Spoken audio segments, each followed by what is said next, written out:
মৰমৰ ছাত্ৰ ছাত্ৰীসকল, আজি মই তোমালোকক ভগ্নাংশক ভগ্নাংশৰে পূৰণ কৰা ধাৰণাটো বুজাই দিম। চোৱা, প্ৰথম আমি নিয়মটো জানি লওঁ।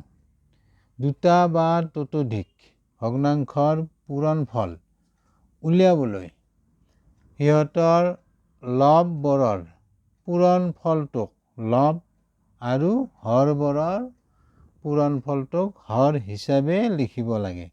তাৰ পাছত ভগ্নাংশটো লঘিষ্ঠ আকাৰত প্ৰকাশ কৰিব লাগে। চোৱা, এটা মই উদাহৰণেৰে তোমালোকক বুজাই দিওঁ। চাবা, 7/6 পূৰণ 8/5 পূৰণ 9/7। এই ভগ্নাংশ তিনিটাৰ আমি পূৰণফল উলিয়াব লাগে। তেতিয়া আমি নিয়মটো মতে যাম। চোৱা, ইয়াতে তোমাৰ এইটো ভগ্নাংশত লব 6 আছে, ইয়াত এইটো ভগ্নাংশত 5, এইটো ভগ্নাংশত 7। লববোৰ আমি পূৰণ কৰি লব হিচাপে ৰাখিম, লিখিলোঁ।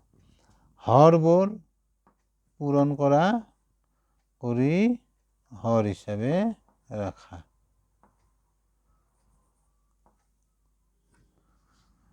এইখিনি হ'ল। এতিয়া তাৰপিছত আমি নিয়মটো মতে যোৱা, তাৰপিছত ভগ্নাংশটো আমি কি কৰিব লাগিব? লঘিষ্ঠ আকাৰত প্ৰকাশ কৰিব লাগিব। এতিয়া চোৱা, এই 7ৰে এই 7ক কাটিবা এবাৰ। তাৰপিছত তুমি ইয়াতে 6 আছে, তুমি 9ক কাটিবা 3ৰে 3 বাৰ। ইয়াক 3ৰে কাটিবা 2 বাৰ।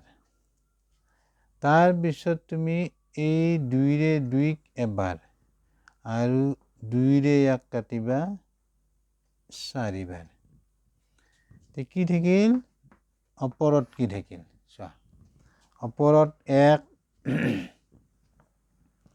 1 পূৰণ 5 পূৰণ 1। তাৰপিছত তলত কি থাকিল? চোৱা, 4 পূৰণ 3। এইখিনি এতিয়া চোৱা, পূৰণ কৰিলে কি পাবা তুমি? এটি হ'ব 12 পালা। এইখিনি চোৱা, 1 পূৰণ 5 পূৰণ 1, তুমি 5 পাবা। 1ৰ লগত যিকোনো সংখ্যা পূৰণ কৰিলে আমি সেই সংখ্যাটোৱে পাওঁ। এতিয়া আমাৰ এইটো হ'ব লঘিষ্ঠ আকাৰ। গতিকে এই তিনিটা ভগ্নাংশক আমি পূৰণ কৰি পূৰণফলটো পালোঁ 12/5, আৰু 12/5টো হ'ব লঘিষ্ঠ আকাৰ। কিয়? 5 আৰু 12ৰ সাধাৰণ উৎপাদক 1, 1ৰ বাহিৰে আৰু অন্য উৎপাদক নাই। সেইকাৰণে এই ভগ্নাংশটোক কম আমি এইটো লঘিষ্ঠ আকাৰৰ ভগ্নাংশ। বুজি পালা নিশ্চয়?